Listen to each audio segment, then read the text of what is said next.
tão soberana quanto a existência, tão ilusória quanto um sonho, afiada além da faca mais cara do mercado, de encontro com os seus 1000 olhos. Imediatamente se volta contra a região esquerda do meu peito.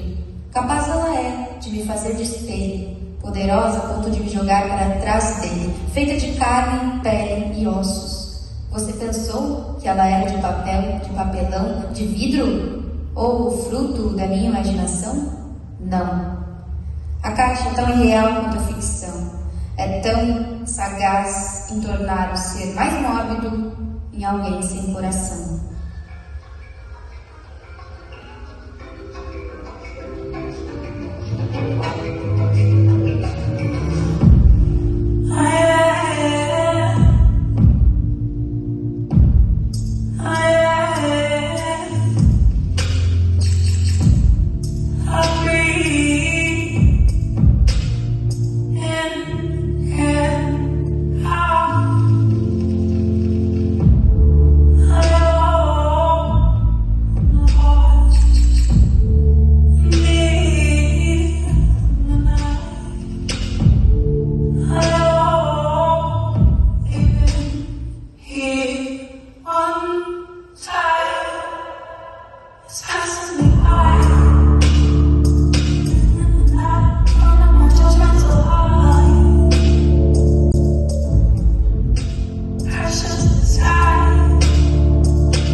I am human.